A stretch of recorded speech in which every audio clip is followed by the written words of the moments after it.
when we were continuing with Rabbi Steif's Mitzvos of Hashem, Dinei B'nei Noach, and when the klalim of Dinei B'nei, the klalim of Dinei B'nei Noach, the general principles of the laws that apply to every single human being, and we are on page 303, Shin Gimel. I'll share the screen now.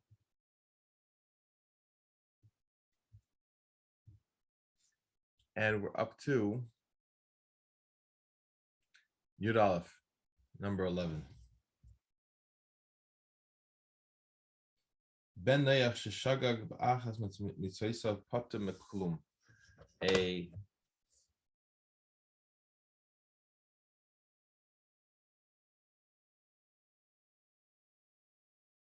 non-Jew, a son of Noach, that makes a mistake in one of his commandments, he is patur. He is exempt from any punishment.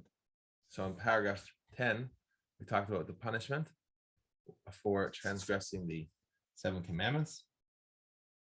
But what happens if a person makes a mistake? We're going to understand in a second what it means, a mistake.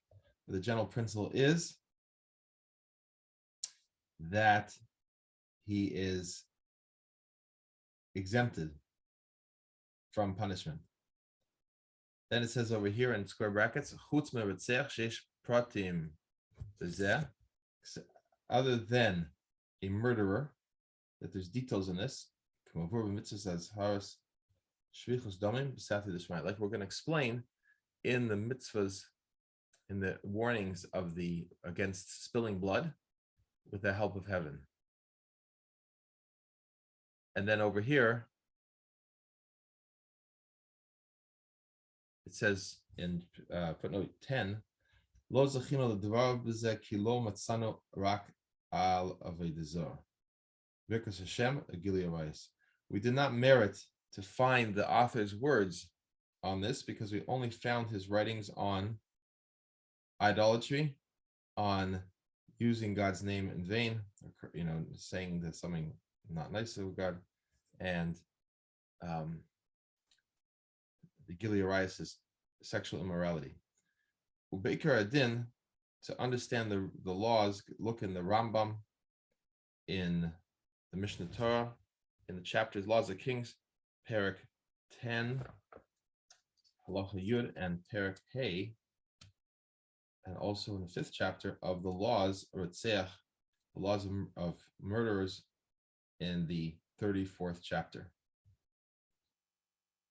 And also look in the 34th mitzvah, 34th commandment, in the order of the 613 commandments. Okay, so that's just a footnote to let us know that what he's saying, we're going to explain later, is he doesn't have it in the Sefer. When we get to that point, we can go to the points, to the places mentioned in the footnote, and learn it directly from the source, the sources that he would have brought. What are we talking about? He made a mistake in one of the mitzvahs, and he transgressed it without intention. Kagoin, Shabal ish eshes chaveroi, he had intercourse with the wife of his friend, Bedima shehi ishtoi, or Penuya. But it appeared to him at the time he was doing that it was his own wife, or it was a woman who was unmarried. So an example would be, let's say he was in a place and it was dark and he didn't realize, he thought as he goes into his bed, he thinks he's in his bed and he thinks it's his wife. And it turns out it's not his wife. So there he made a mistake. In that case, he's not culpable for that mistake because it wasn't a intentional, the act of being together with someone else's wife. Or someone says that he meets someone and she says that she's not married. And he says to her, let's begin a relationship, let's move in together, and we're going to be committed to each other. And she says, great.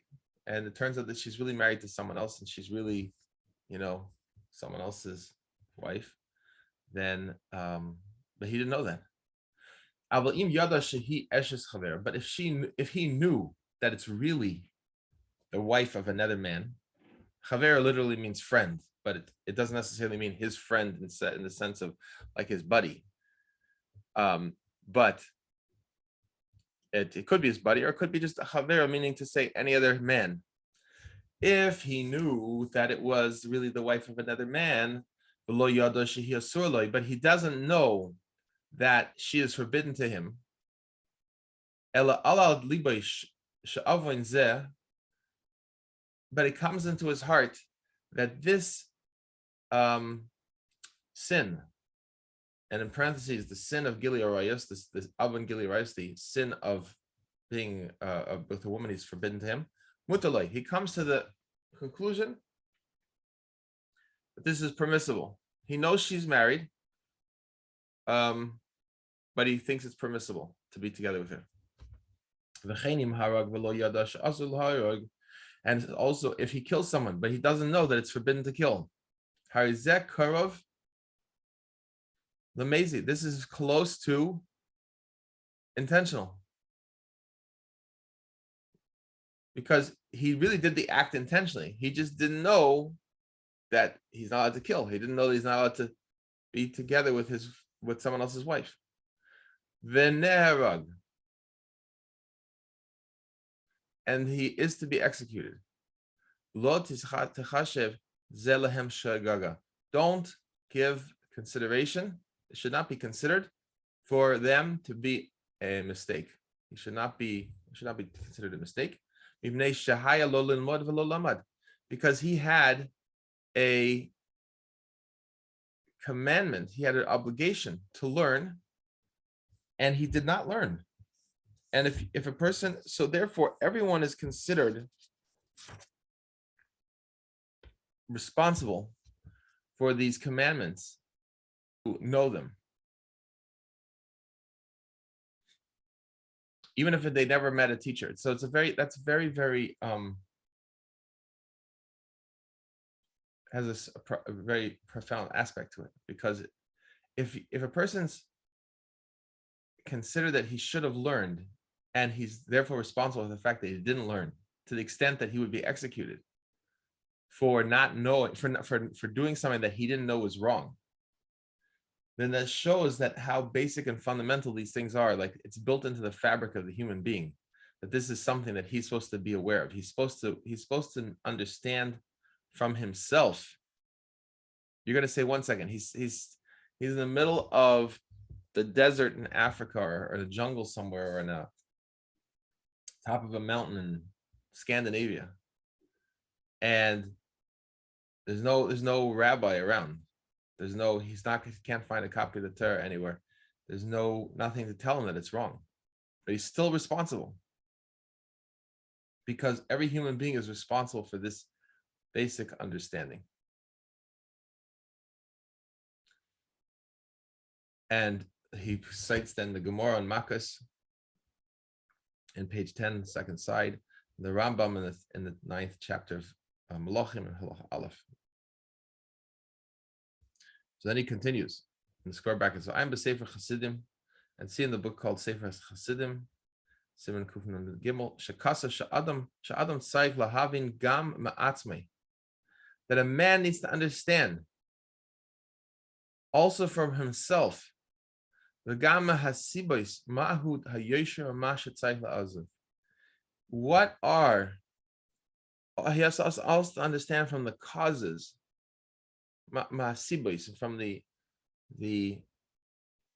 surroundings, from his perception of reality. Mahu Hayosher, what is straight and correct? Umamat Tzaych La'azav, and what he has to separate himself from. He has to leave. What type of behavior he has to not do.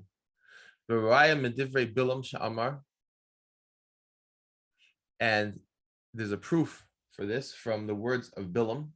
Bilam was the prophet from the nation of Midian that Balak, the king of Moab, hired in order to try to defeat the Jewish people through cursing them, because he saw that the Jewish people were coming towards his land and he was afraid that they would conquer him. So he hired Bilam to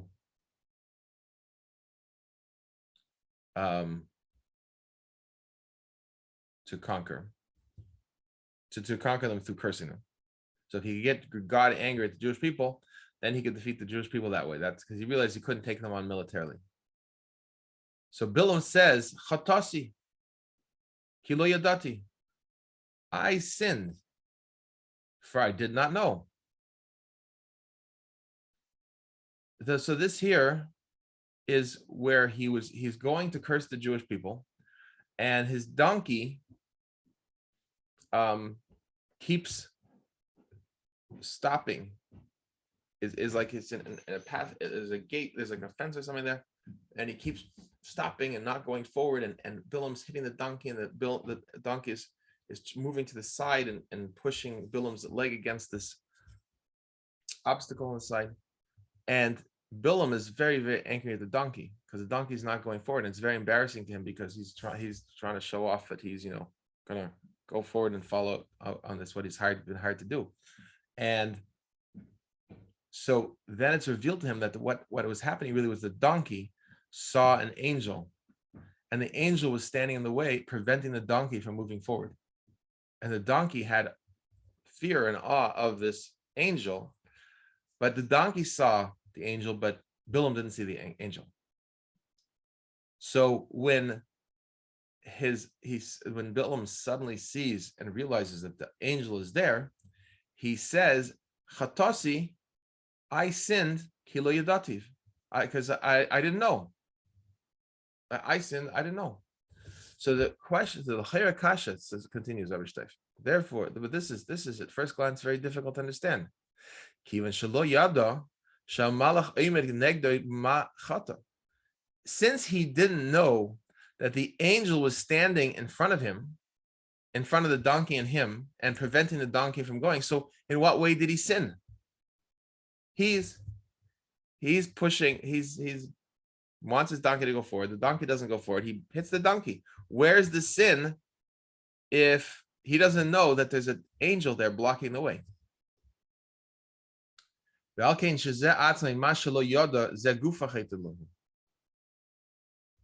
So, therefore, from this itself, that he didn't know what was going on, this itself is a sin for Bilam.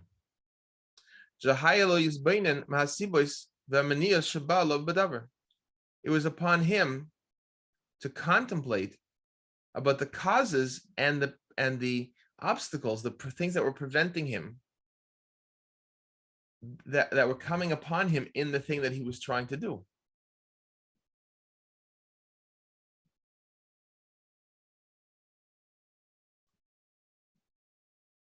This was his responsibility to get to the bottom of it. So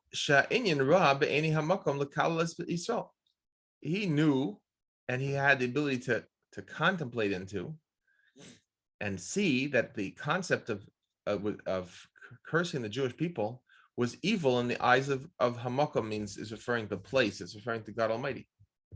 This is something that is evil in the eyes of God. Kibohu ayin sham, because the Jewish people are blessed. See there in this place. So Bilam did not know that there was an angel there, but he still sinned because his sin was not figuring out that there was something that was preventing him from going forward, which was because he was going against God's will. That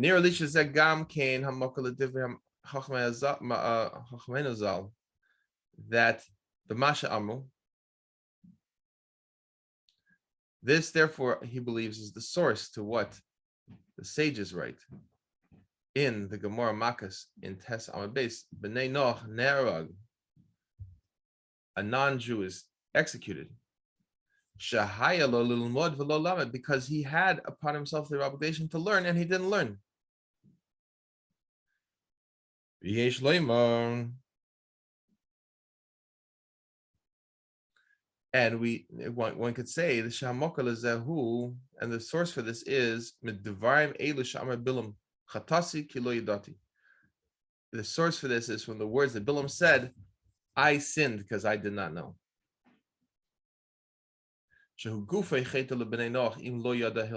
Because this itself is a sin for the children of Noach if they did not know the laws, the halachas that apply to them. Because they had an obligation to learn the halachas that of the 7 commandments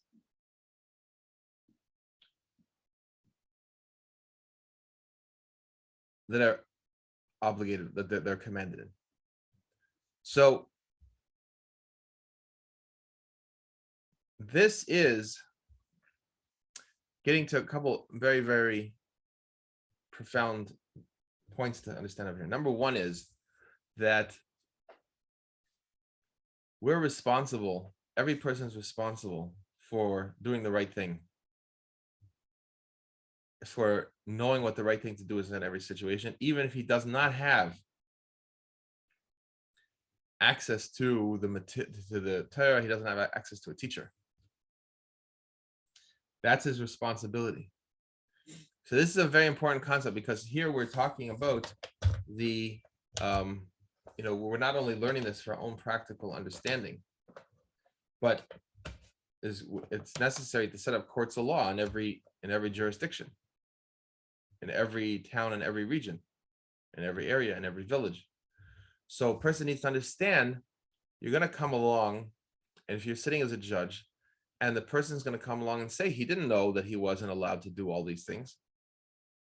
Let's say today, very prevalent, not prevalent, I don't know how prevalent it is, but at least it gets a lot of publicity, certain types of behavior that are against the Mitzvos of Hashem, or someone who is going around causing the death of people, physician-assisted suicide, murdering their patients and stuff like that. And they'll say, oh, they didn't know it was forbidden. So what is a judge to do? The guy looks like he's not culpable, meaning to say he really didn't know. No one ever taught him. He went to secular schooling. He went to godless schooling. He went to atheist schooling. Man, he didn't know that it's not, you're not allowed to kill your patient just because they're sick and elderly and cost money. Or he didn't know he didn't know all the rules of what's he's supposed to do with his procreative energy. So the judge could say, oh, listen, we got a problem over here. He doesn't know. Well, the problem is that he didn't figure this out. He has an obligation to figure it out. He had the ability and the opportunity to think about this and say, you know what, this is not what I'm supposed to be doing. Now, also, it's very interesting because we see that we learned before that in order to be called a Chassidic Umas Elam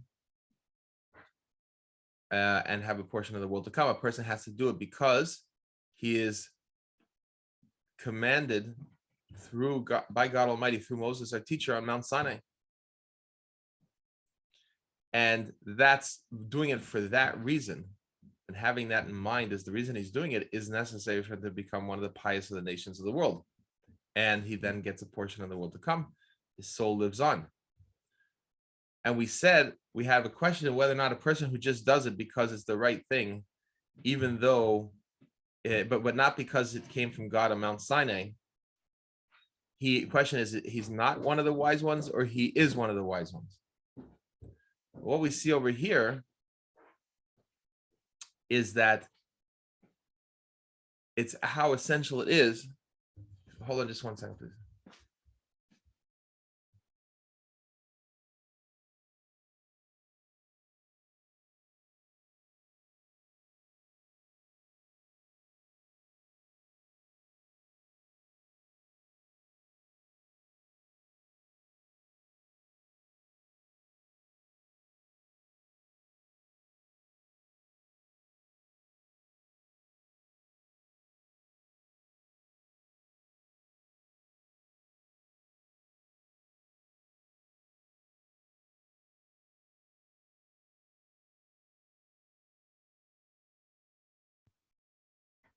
So we have to realize that even though we are understanding that the concept of being pious from the nations of the world is something that's a special merit for those that are receiving it through the Torah on Mount Sinai because Moses commanded it.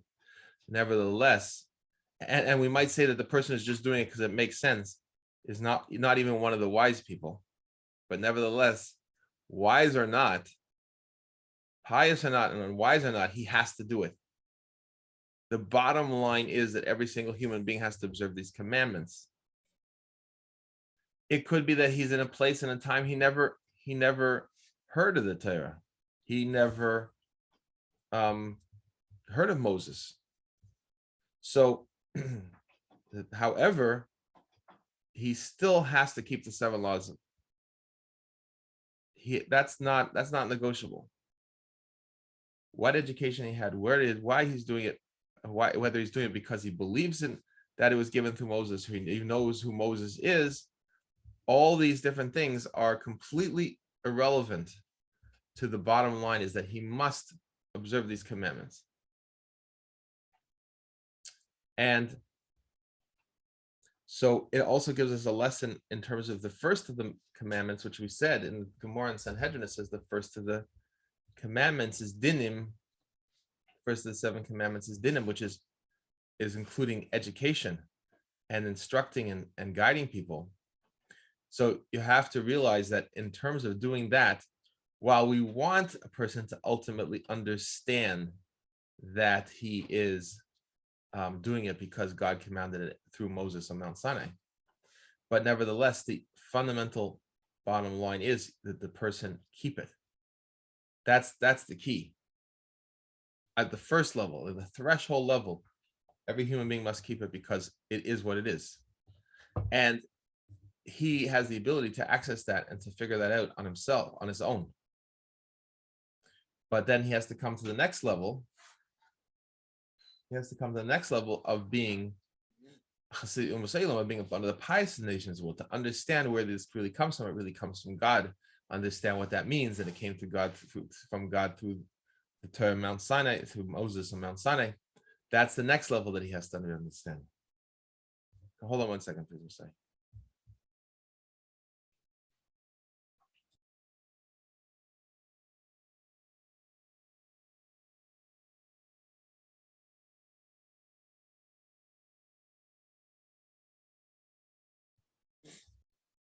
Any questions?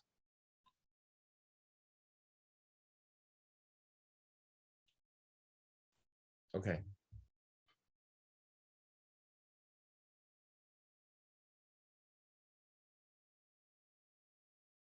Okay, so then we're going to go into the next section over here, 12.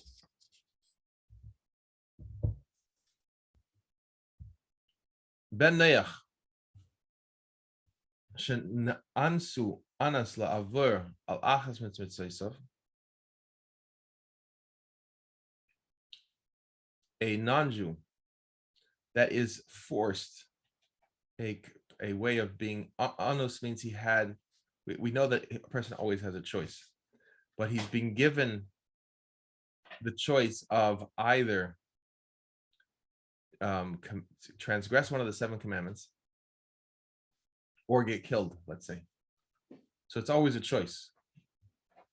But in that situation, he's put in a situation where he's being pressured. Anus means pressure. That's a better way to put it. It's not that he had no choice. He's being pressured to transgress one of his commandments. Mutar lo avoid. He's permitted to transgress to this commandment. Afilu nenas la'avod avodah avid. Even if he's being pressured to worship idols, he can worship the idol. Because he's not commanded in the mitzvah of sanctifying God's name. So a Jew is commanded in the commandment to sanctify God's name. He has to give up his life. So there's 3 commandments that a Jew has to give up his life for, no matter what, for example, cannot kill another person, cannot worship idols, and he cannot be sexually immoral.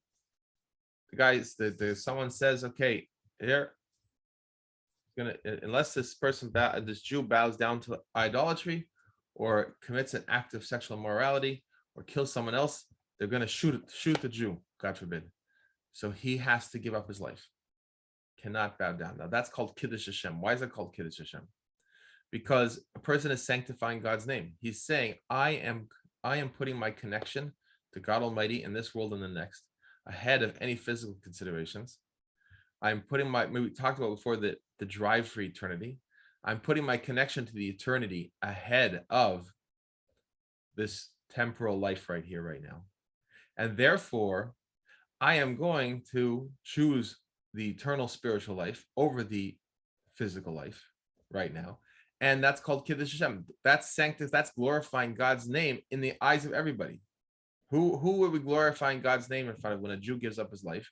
He is glorifying God's name in front of all the nations, because the nations see this incredible commitment to serve God, that a person is not willing to bow and not willing to give in, not willing to go against his connection to God Almighty, even at the price of his own life.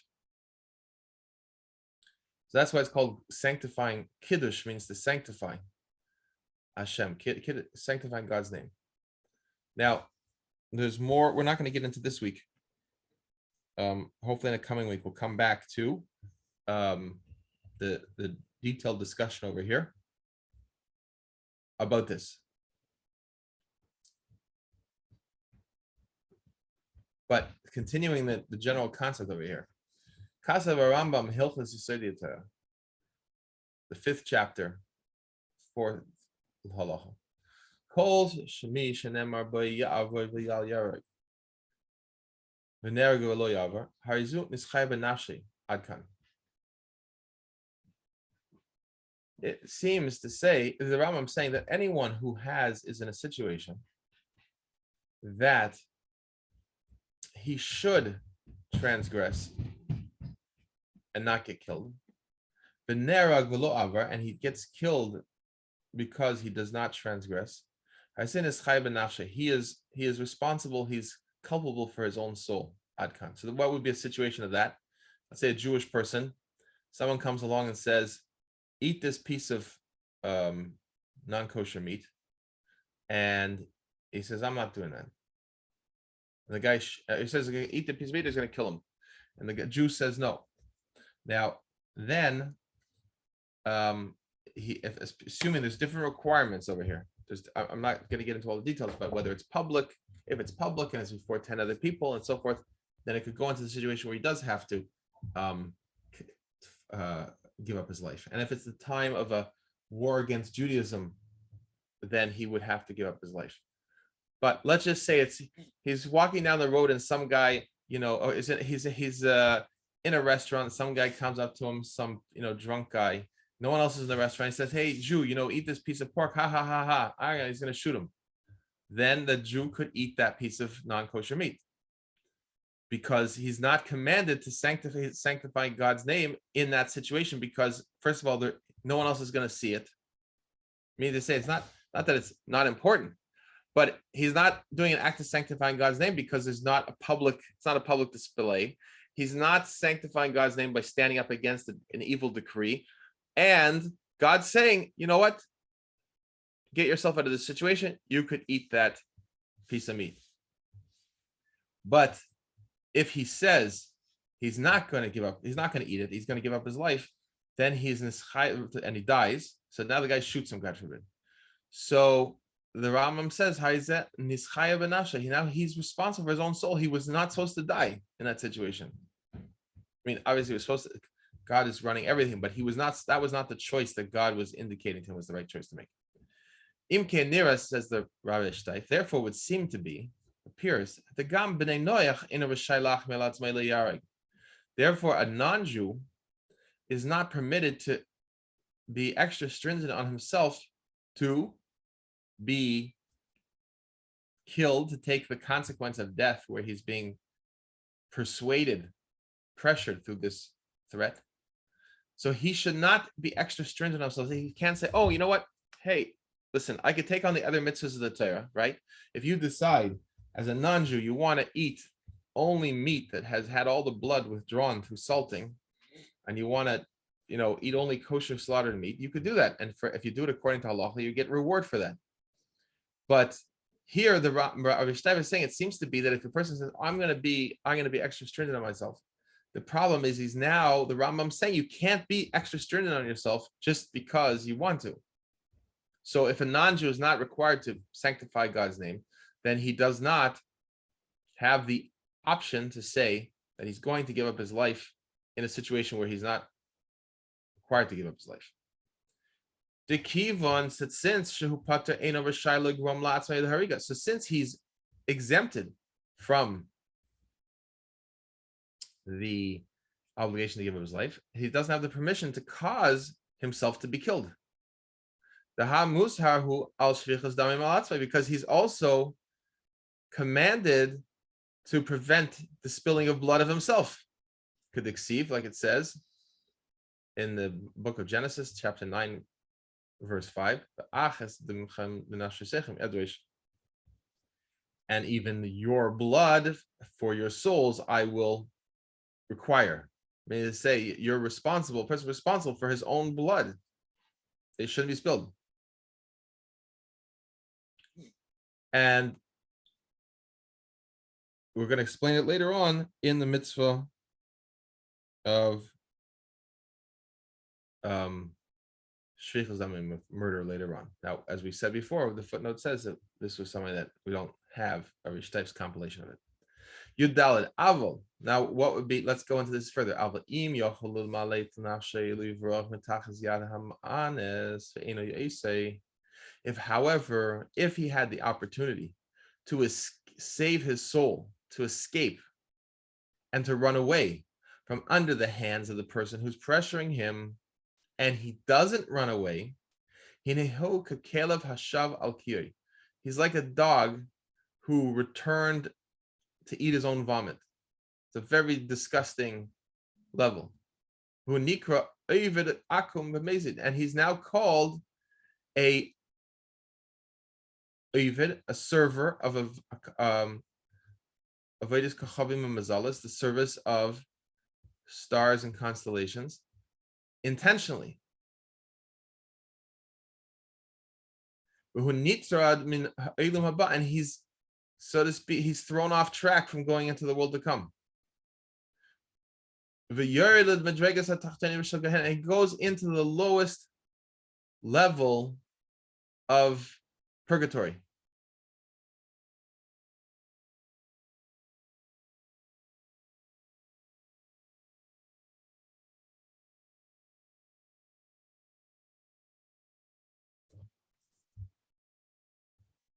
So he says in the footnote, so he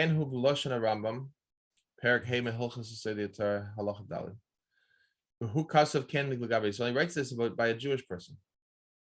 When the evil king of Babylon, Nebuchadnezzar, rose up, and his comrades, his friends, his co-conspirators, and they created rules to nullify the Jewish religion, or mitzvah mina mitzvahs, yun sham halacha gimel, or one of the mitzvahs, and see their halacha gimel. Venerally, it's also possible to say this by a non-Jew. The kol heicha any time or place that he had the opportunity to go and save himself by running away, and if he didn't run away, if he didn't escape, then he's like, it's intentional. So a person, now let's take this to bring this down to an understanding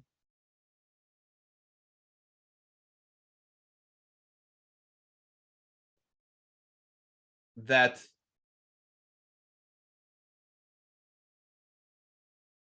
person is faced with a situation where he is calculating how he's going to save his life. No person should be placed in this type of situation, but let's understand what it means practically. So a person is placed in a situation and he starts to make calculations. He's like, okay, this person is pressuring him to do something that's inappropriate, but he has a way of escaping. But escaping has its problems also, right? So he could say to himself, listen, if he goes ahead and does the wrong thing that he's being pressured to do, he'll resolve the problem, right? The guy says that this evil person that's coming along with this pressuring, he says, this person, the person has to be sexually immoral. So he could say to himself, listen, there's a way to get out of this. But then there's going to be other problems. Like, for example, they're going to be chasing after him. The police are going to come looking for him. He didn't show up for this. He ran away. So a person could say, listen, why does he need the headache?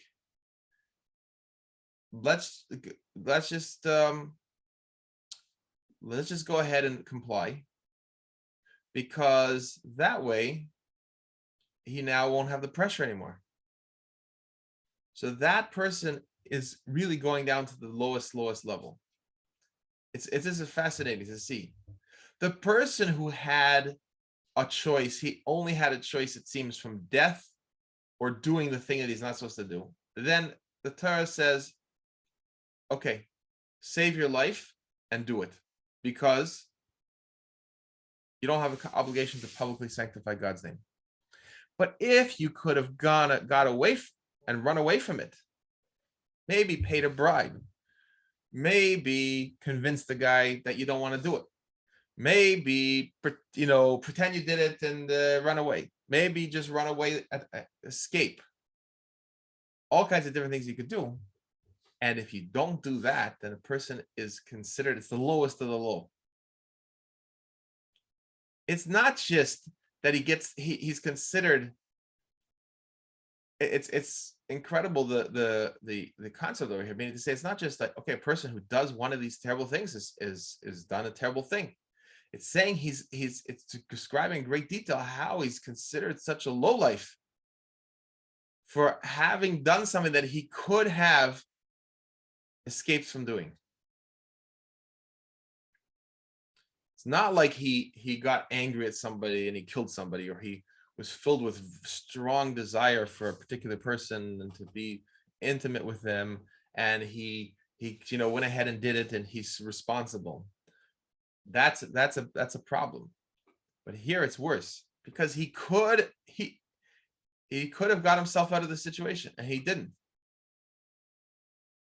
So we have to understand this, that whereas it's coming over here to say that he does not have an obligation to literally die, meaning to say it's a bullet to the head or to this transgression, in that case he's allowed, the non-Jew is and maybe even, so to speak, required by the Torah to transgress, because he is told he cannot be more stringent on himself. Nevertheless, if there's the slightest possibility of escaping, meaning to say, if he's going to escape, he might lose his job and he has to flee to the mountains. Maybe he will be separated from his family. Maybe he's going to have to rummage through the forest floor looking for mushrooms to eat, right? Maybe he's going to be cold, and it's going to be difficult, and it's going to be dangerous even, and he's going to have to keep moving. Start thinking about all the scenarios. What does it mean? We think through in detail. What does it mean to escape? It's not a simple thing. It requires effort, and he could be on the run for 10 years, right? Moses left Egypt for 40 years. When he killed the Egyptian police officer who was attacking the Jew, so then he was arrested and he was brought up for execution. He escaped, and he was on the run for 40 years, meaning he didn't come back to Egypt. So these are things that are not, When you were talking about escaping over here, we're talking about escaping. This is a long-term escape, and it might not be possible. The person might have to give up a lot of stuff. Let's say he can't go back to his family because he can't get a message to them. He's not running around. He's not going to be using his cell phone, right? Because the cell phone is everyone knows where his cell phone is. So they know where he is. He can't go back to his family and take him with him because the police are watching his house and know everything that's going on in his house. So, however, he has to run. He has to escape. So there's a lot of self-sacrifice over here, even though it's not necessarily commanding him in the level ultimate self-sacrifice that he has to give up his life to not transgress this, but it's a very high standard of actually looking for every possible way to escape and then actually doing the escape. So we're talking about if a person is being escorted by guards and he's in a prison, he has to look for a way to escape the prison. He has to look for a way to escape the situation. How much more so if a person is not in prison, but the government's coming and saying that people have to conduct themselves these ways, have to do things, these type of things, whatever the situation is, and or else they're going to lose this, or they're going to lose that, they're going to lose, they'll get a ticket, they're going to get some sort of fine, they're going to get public humiliation, they're going to get whatever it is, and the person cannot has to escape. Because first of all, the fine does not come up to the level of what we're saying over here, that the public humiliation and the fine is not coming to the level of being told he's going to be killed if he doesn't do this. Right? We have to understand exactly what is the pressure over here. So any pressure that doesn't come to that level of death, do this or die, is not creating a situation where he's commanded or he's told that he can transgress in order not to die.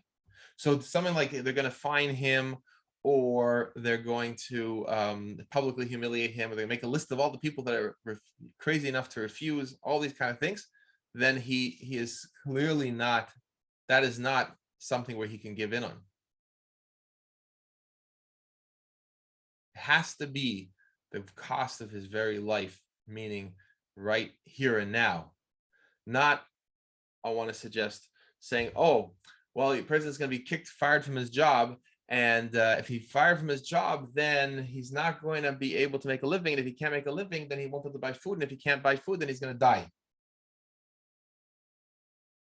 That's a lot of speculation, because there's many ways a person can get money, and there's many ways a person can get food, and he could go get scrap food from a restaurant or from someone kind enough to give. There's lots of ways people have survived in terrible situations with eating.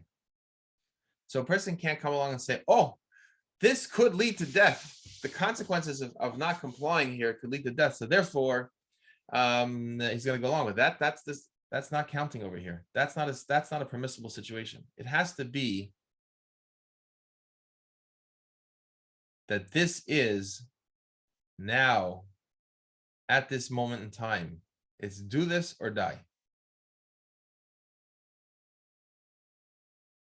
And if in that type of situation, then he still has to try to escape. So going back to what I was saying before, so if he's in prison and he's locked up and truly chained up, then that's one situation. But if he is at home and he has much more opportunities to escape. They're saying, come report to the police station tomorrow. This is what everyone's gonna have to do. Person has to say he's got to get out of there. He has to do everything possible to escape. Okay, any questions?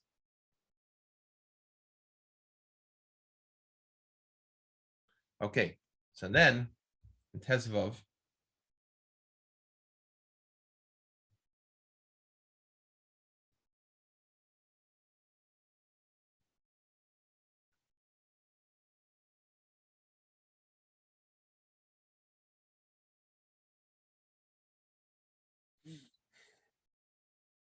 Second here.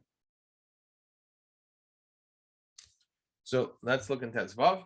I am B'Sefer Chemdas Yisrael. Look in the book called Chemdas Yisrael. Contagious Ner Mitzvah. Reish Tzadik Dalad. Sif Katan Ayin Advav. V'chein B'Daf Tzadik Aleph. B'Daf Kuf Kuf Beis. Different places in that book. Shechidash. He comes up with this point over here. He brings to light something new. Shevazhar Shvichus Damim Lo Amrina B'Bnei Noach D'Yavor V'Al Yaharik. We are talking about, until now, the 7 commandments without differentiation. But he was saying that for a ben Noach, for a non-Jew, the command, he cannot transgress the commandment of murder. Meaning to say, if someone says, worship this idol.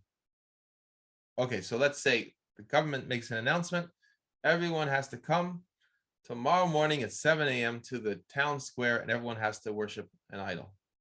So we know that your first obligation is not to go. And your first obligation is to escape and not to show up there in the first place. And even if somehow you're caught to get there, you try to avoid it and to escape it and get out of the custody and climb over the fence and evade the police. That's an obligation to escape. But now it comes to a situation that the guy standing, the guard is standing there, he has a gun, he puts it to the person's head and he says, bow down now to this big statue there and declare that this statue is God. So at that moment in time, we learned in number 12 that he's allowed, the non-Jew is allowed to bow down and say, this is God. That's what he's allowed to do because he's not commanded to publicly sanctify God's name. He's allowed to save his life that way. There's no way for him to escape, and he is allowed to do that. But what happens if they say, here's a gun, and it's loaded, and shoot this guy over here. Or else the guy is going to shoot him. The guard is going to shoot him. What is he to do? And the answer is, the Sefer Chemdas Yisrael is saying he's not allowed to do that. For the spilling of blood, he's not allowed to transgress it in order to save himself from being killed.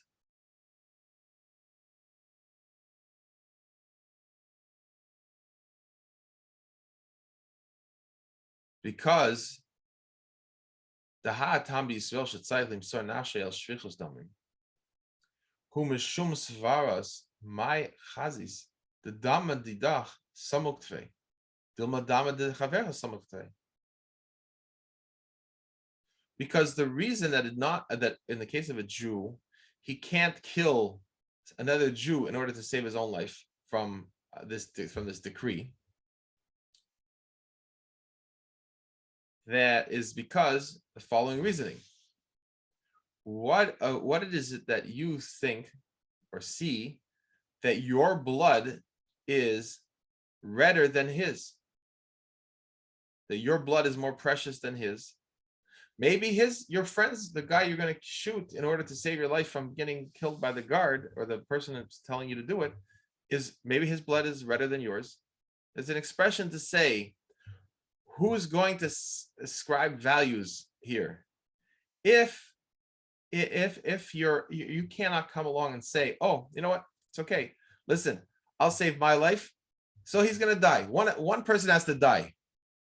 Either that guy, or he's saying he's going to die. He's going to be shot for not killing the other guy. So one's going to die anyways. So why not kill the other guy and he'll save his own life? So comes along the following explanation, the following thing. That doesn't mean, you can't do that. You can't say that your life, one is going to die. Okay, so let it be you. Where did you get this idea that given that it's going to be him, the Jewish guy, or the other guy who's going to die, that it's the Jewish guy says to himself, he's more special. He has a higher priority. Let him live and kill the other guy. No, comes along this line of reasoning and says, no, the other guy's more, let's think the other guy's more important than you. Let him survive, you die. Okay, so that's a simple svara. It's called a svara, meaning to say it's a logical argument. V'svara zeh shayach gam ben Noach. This reasoning is also relevant for a non-Jew. I am Mishnah Melech, Malachim Perek Yud Malachim Beis. See one of the commentaries in the Rambam. And I'm going to explain this more later on in the laws again of murder, not murdering, not spilling blood. Okay, so now, Baruch Hashem, we've moved forward here. We're now starting to see the contours over here of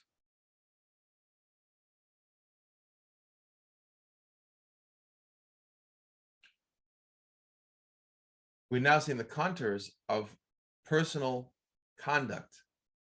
Person needs to be conscious of he's responsible for these things. Ignorance is not an excuse. That's what we learned at the beginning. He's absolutely obligated in the responsibility for his own conduct, whether or not he has a Torah, whether or not he has a teacher.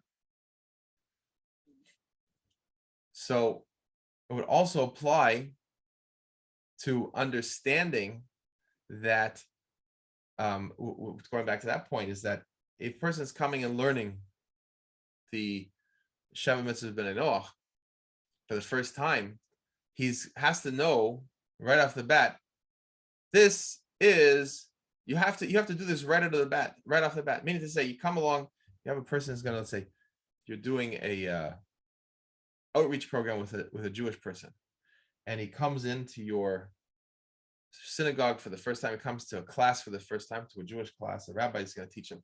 Can't teach him all 613 commandments at the same time. You're going to say to him maybe a little, but Shabbos itself keeping Shabbos has 39 prohibited activities, of which those 39 have hundreds of details of additional prohibitions from the rabbis, and then all the details and applications and so forth. It takes years to learn all that.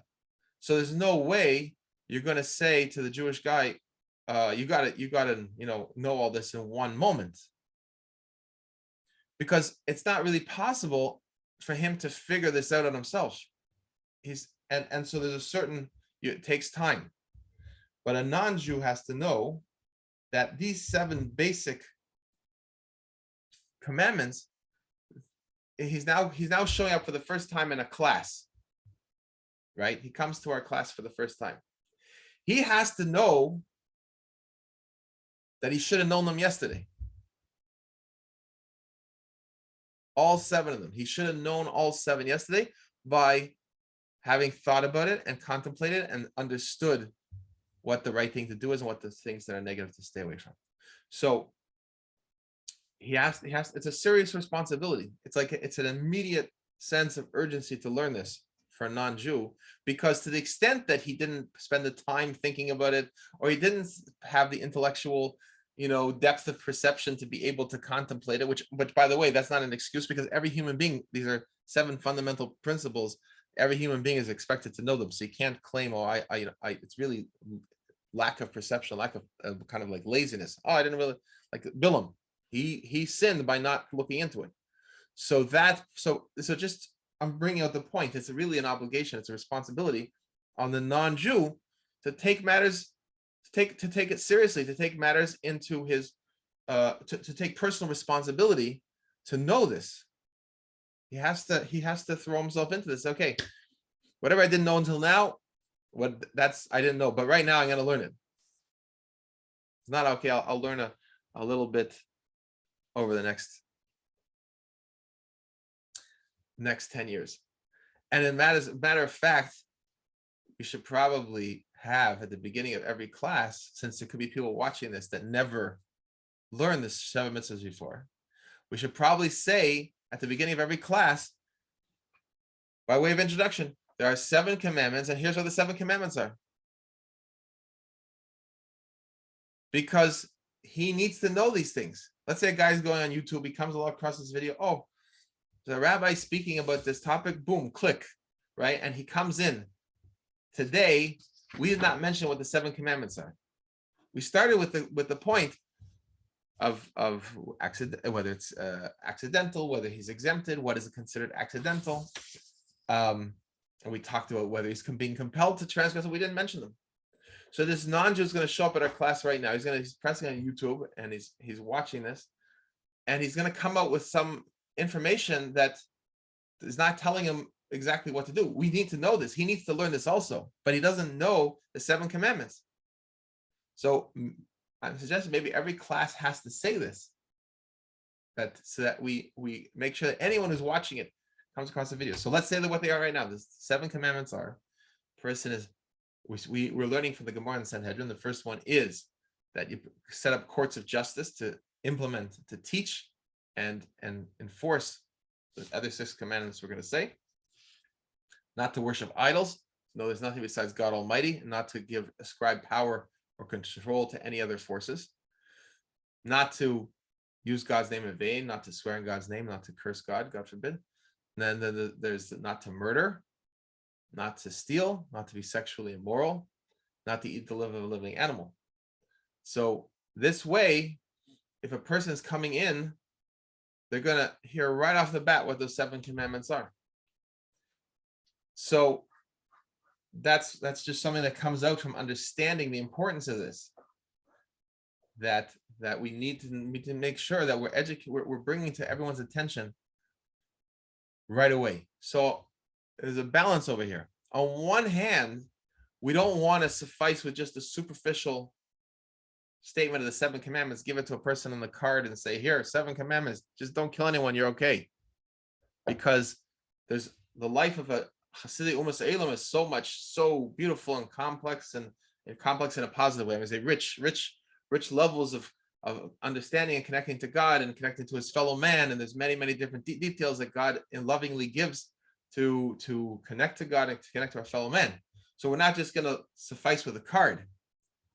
But at the same time, we can't do away with the simple statement of the 7 commandments, because the guy needs to know right away, boom, this is what you need to know what to do and what not to do. So it's a lesson in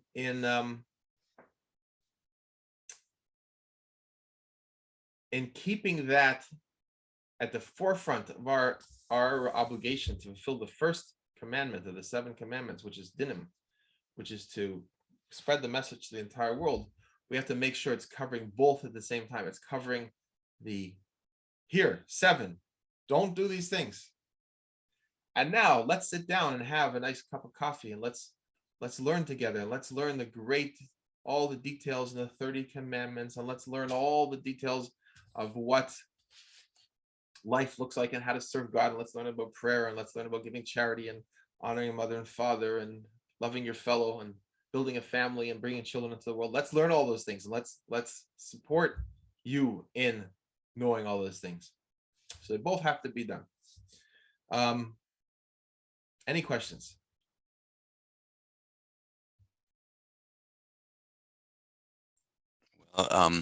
It might be possible to just insert some short sheet just to the beginning of each of the videos we did so far, just like summing them all up, like the 7 commandments, and with a short explanation that these are already sub-summations of more commandments, and the details would be explained in the different videos. That's beautiful. Would we like to type that up, please?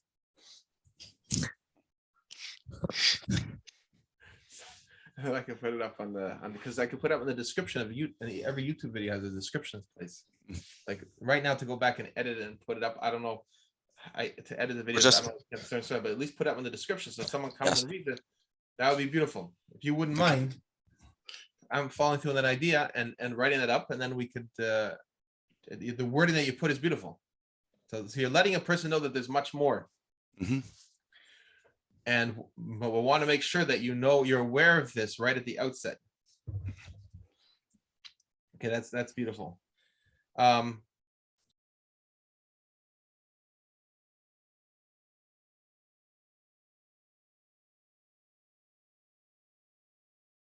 This point, the last point about also want to draw out to point 15, paragraph 15, about a person is not allowed to kill someone else in order to save his own life. this comes up. This is very, very relevant in modern times for doctors and nurses, because they're being told in the jurisdictions, especially in the jurisdictions that have allowed physician-assisted suicide, many of them are now saying that either a doctor is obligated to refer a patient to someone who will kill them, even if they don't want to do it themselves. And I suspect that it's going to become more aggressive and saying that doctors and nurses are going to be required to kill patients. Initially they're going to reassign people, but what they're lining up is that person in, let's say in Ontario, a judge said that a person who was religious could not be exempted from the law that requires a doctor to send his patient to someone who's going to kill him. So we see from this is the way the world is going. We also saw in 2020 and 2021, the way people were being treated in the hospital. They were not being given fluids. They were not being given food. They were being killed the way that an Action T4 program that Hitler instituted when he first tried to start with the euthanasia program, and he did, and he was killing the elderly and the sick and the disabled children and so forth, and very successfully. But there was a lot of German opposition to that, and there were demonstrations in the streets even in 1938, 39 against it, against Hitler in Germany. And so he was under pressure, and he actually had to publicly stop the program of euthanasia. But what they did instead was to kill people in ways that would not be official. So they starved them to death, didn't give them fluids, and they gave them overdoses of medication. That's the morphine today. They give people morphine until it shuts them down. And all of it looks, there's no way to trace, there was nowhere in the paperwork that said, kill this guy. But this is obvious. Now, so this was really accelerated in 2020 using the excuse of the overwhelm of the medical system by people being, terrified to go into terrorized to such an extent that they ran themselves into the hospitals, that they were literally doing this to people, exactly the way the Nazi doctors did under Hitler in 1939 and so forth in Germany, by denying the fluids and denying and overdosing them. So you definitely have scenarios where a doctor, Jewish and non-Jewish doctor, in many places in the world right now today, is being placed in a scenario where he's being told, withdraw fluids, withdraw food, intravenous food, withdraw, give them the morphine, increase the dosage of the morphine. So we see over here that in this state, in that type of, that's murder. And not only does it's not like the other situations where he should escape. He's supposed to escape if he can, but if he can't escape, he's allowed to do it. No, he has to give up his life. Even the non-Jewish doctor has to give up his life not to kill another person. And once you understand it in that context, then it becomes absolutely clear that he doesn't have a choice to refuse. He has to refuse, and that means refuse even if he's going to lose his license, even if he's going to be reprimanded by the hospital. They're going to put it as a record. They're going to take him off the choice assignments. They're going to reassign him to the bad hours, the 12 o'clock to 6 o'clock shift or whatever it is on the weekends. Everything, all the things that he did when he was a first medical student, and now he thinks he gets to do 9 to 5 or daytime hours, whatever it is. Now he's going to be pushed into the back. All the things that they're going to do to try to pressure him, he has to either quit or just not quit and continue to refuse and take whatever the consequences are, including the bad. If he really wants to continue in the being of service to people, then he has to accept the consequences. And when I say accept the consequences, I'm not saying he shouldn't protest. He should protest. He should appeal. He should do all those kind of things. But he cannot, God forbid, say, oh, he's going to lose his license. He won't be able to feed his family. What's going to be? So therefore, he better pull the plug on this person, or he better give this person, increase their morphine dose to bring them to a quicker end. That's what we learn out from a practical, there's many practical applications to this, but when we're learning the Torah, we sometimes say to ourselves, well, when we're living in civilized times, we're saying, when is there going to be a time and place that someone's going to say to someone, kill him or else, there's going to be consequences. Oh, can't happen. Well, no, it is happening. Now, the consequence to the doctor right at this moment in time is not being a bullet to his head at this moment in time. But there's a lot of extreme pressure on the person, losing his entire source of livelihood that he thinks his livelihood comes from his license. He doesn't realize his livelihood comes from God. So therefore he's trying to save his license. I know someone who told me about his own son. A rabbi told me about his own son that is in Ontario, and told me this in relation to a case that I'm involved in, fighting physician-assisted suicide in New Jersey. And he said that his son he said it to me like this: his son now has no choice but to send patients to someone who will kill them. His son won't kill them himself, but he has to send them to someone who will kill them. Okay, so this person's already making a compromise. He's already rationalizing to keep his license over doing the right thing, which is to say he's not going to let his patient know where he can go to get killed, because that's setting up the circumstances for murder. And we're not allowed to do that either. We're not allowed to go and say, oh, hey, by the way, if you're not in a good mood today, so-and-so, hey, not in a good mood today, there's a person out there who's poisoning people who are not in a good mood, who are feeling down, who feel despair, who feel there's nothing, there's no hope. So, hey, here's his number. If you want it, that's not how a human being is supposed to conduct himself. I mean, God forbid that. We're supposed to encourage each other. We're supposed to share hope. We're supposed to say, hang in there. There's a 15% chance that you'll survive. First of all, we're not supposed to make numbers anyways and predict when people are going to die. But even according to their numbers, where they create these death sentences on patients by proclaiming that they're terminally ill and they're going to die within a certain period of time. Hospice is 6 months or less. I saw that something like 13 or 16% of people survive more than 6 months. So so you could go to a person and say, listen, okay, you have this diagnosis, the doctors are claiming this. Even if you can't refute what the doctors are saying, but you could say, listen, it's not necessarily that's going to happen this way.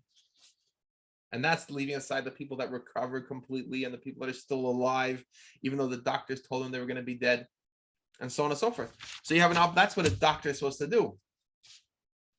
So a doctor is not being a doctor if he's saying, hey, here's a number for someone that could end things fast. That's not a doctor. And that, of course, the doctor who's doing the killing is a murderer. But the doctor's giving the phone number of the murderer is also participating in this murder plot. In fact, Dr. Glassman writes, he's also a rabbi, he writes that these are like mobile concentration camps. Instead of having to ship everyone together on a train car, it's messy, oh gosh, and they got to get them to the center over there, and you got to deal with them and feed them and not kill them and deal with their bodies. Just come to their bedside and kill them on the spot. And instead of having to travel to the concentration camp and be visited and inspected by the doctors there to decide whether the person could live or die, the doctor will come to the bedside and kill the person right at the bedside. And I'll just add one other point in terms of this murder regime. The murder doesn't start when the doctor gives the poison or gives the prescription for the poison. That's not where the murder starts. The murder starts when he tells the patient he's going to die. Because that's where he puts him into, the law says that, and at least the way it's formulated now in New Jersey, because as soon as they get the laws into effect, then they continue to make it broader and broader. So it's not just 6 months, it becomes 1 year, and it's not just going to die. It could be someone who's not happy, like they have now in parts of Europe, that person just not happy, it could be young. healthy, but they're depressed, they can also get killed. But in order to get into the into the system of murder, person in New Jersey at this moment in time has to be diagnosed with a terminal illness of 6 months or less to live. So that what happens is, who's the first step of the murder? It's the doctor that says this person has 6 months or less to live. He has now put him into the murderable category, the category of people who can be eliminated because their lives are no longer worthy of life. Now that person is eligible to be murdered. And whoever murders him within that, if that piece of paper, it's pure murder. If the patient has that piece of paper, then anyone with a white coat who gives him the prescription to be killed, no liability. He will not be prosecuted. That's what the doctors are afraid of. The thing that doctors are afraid of is they're happy to do. Some of them are happy to do this, but they are afraid of doing it because they're afraid they're going to get arrested. So therefore, the law says they won't get arrested. So there's a special category of murderers called the doctor who wears a white coat. He's allowed to murder without being called a murderer. So now what's the obligation of the Jew and the non-Jew in this situation? His obligation is to give up his life. If he's put in a situation where he's told, let's say some doctor says, pull the plug on this patient, he's going to shoot this doctor. He has to be shot. The doctor has to be willing to give up his life to be shot. And if it's not as severe as getting shot, how much more so he has to give up his license, he has to give up his job, he has to give up his job at the hospital, he has to give up his license, he has to, all these things he has to give up. That's clearly what's required. So that's the practical. So now we understand what we learned from this. We talked about a number of times, that the importance of learning these halachas from a practical perspective, that we have to bring the clarity into the world, that we say clearly without any equivocation, here is what the proper conduct is, here is what is improper conduct. Because now you have something, you could go and you're a doctor, you could take this and you could write up an article or a letter to your doctor friends that are being pressured and involved in this, and you could teach them this halacha. You know enough to teach them this halacha. It's not enough for us to sit here and say, terrible what they're doing over there. Unbelievable. Bunch of murderers. Or assistants to murder. Whatever their particular participation is. What's the first of the Sheva Mitzvahs B'nai Noach? It's dinim. We have to establish justice. So if right now you're not the judge in a court to be able to implement this justice, then the way to implement the justice is to go ahead and write a letter and an article to the doctors, explain to them, number one, what the law is. Number two is what they're required to do, that they have to give up their lives, and how much more so things that are not part of the life. But it could be, it's painful. We're sympathetic to them. It's their livelihood, right? They're making a living. It's close to life, giving up their life by giving up their job. We're not snickering at them. We're not making this look like a small test. It's a big test. But that we understand what's at stake for them, but they are required, having been created by God Almighty and being created by God Almighty at every instant, they're required to go so far as to give up their lives. And that means including giving up their licenses and their jobs and their prestige and their BMW and their car. All these things have to go if that's necessary in order to be able to stand for what's right. So while we're talking about, I think it'd be a beautiful thing if you're willing to write that, put that into writing, and write an article that says, my dear brothers and sisters, doctors, nurses, and pharmacist. Let's see how low we have sunken. You'll find out the nice way to write it. But we've recreated a society of murderers, and you're it, and it's your job to give up your lives to prevent this from happening. So, okay, I could see how to put that part about your murderers, if you do this a little bit, maybe soften the blow at the beginning, but make it clear that this is life and death matter, and this is life and death for their souls. And then you could say, and if you don't follow these instructions to give up, then you have to know that you are part of this murder, and you are a murderer, and these are the consequences to you, and you don't have an excuse. And you can't excuse yourself by saying, well, they would have died anyways, and they wanted to die, and they were in pain, I'm ending their suffering. All these kind of rationales on why they're making murder okay. So this is how we have to bring it into the world. We have to say, okay, dinim is education. Education is, here's a perfect example, and it's in your particular field of expertise.